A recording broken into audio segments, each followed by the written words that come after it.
इसलिए कहा कि अगर वो जैसे आत्म की शरण में हो, सुप्रीम ने कहा अगर बाली भी क्यों ना ब्रह्म रुद्र शरणागत हो, अगर वो भी आ जाए तो भी नहीं बच सकता।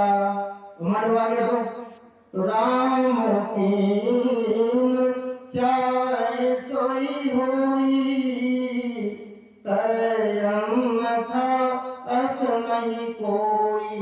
आज तो जब जाके भगवान चाहे, भगवान नहीं चाहेंगे तो बाली को भगवान ने बाली घायल अवस्था में राम से बात कर रहा है और राम ने कहा कि भैया क्या चाहते हो, हमारी जो प्रतिज्ञा है वो तो पूरी होगी ही, और फिर भी हम ब्रह्म हैं।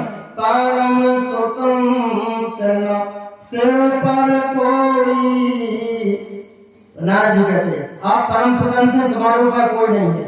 वो एक दोहा रावण के बारे में कहा गया, भुजबल वेश वश कर राख्यो को न स्वतंत्र मंडली को मन रावण राज करे निजमंत। तो रावण स्वतंत्र है और नारद जी कह परम स्वतंत्र है आप। तो या तो चौपाई सही हो पाएगी या दोहा सही हो पाएगा, दोनों कैसे हो पाएंगे। तो मतलब ये है कि रावण ने जितने लोगों को पतन किया है उसमें रावण स्वतंत्र है। ऐसे कई लोग हैं, जैसे इस यहाँ के सरपंच है, ऐसे कई सरपंच, उन सरपंचों के ऊपर तो जितने स्वतंत्र हैं उसके अंदर में पतन थे। ऐसे रावण जैसे कई स्वतंत्र हो सकते हैं, किसी को स्वतंत्र रखा लेकिन रावण स्वतंत्र है, ऐसे कई स्वतंत्र हो सकते हैं लेकिन भगवान ने परम स्वतंत्र, ये उसका समाधान है। परम स्वतंत्र उनके ऊपर कोई नहीं है।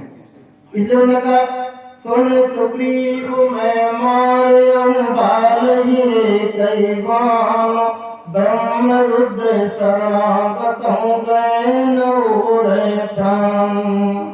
तो बाली ने सुना तो भगवान ने कहा अचल करो तन राखो प्राण बालिका सुने कृपान धाना।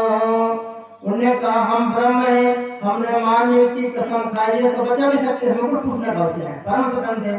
तो अगर हम मार सकते हैं लेकिन तुम्हारे भाव देख करके हृदय प्रीत मुख वचन कठोरा, तो आपकी प्रीत देख करके हम फिर भी द्रवीभूत हो गए, हम प्रसन्न हैं। आप क्या चाहते हो, दो ऑप्शन है, अचल करो आपको अचल कर दें, या तन राखो प्राण, या शरीर में प्राण चाहते हो, ठीक है।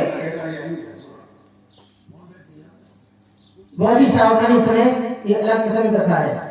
अचल करो तन राखो प्राण, भगवान ने कहा तुम्हें अचल कर दे, तो अचल का अभी तक बैठने का लगेगा, राम कह रहे चलो तुम्हें नहीं मारे छोड़ रहे।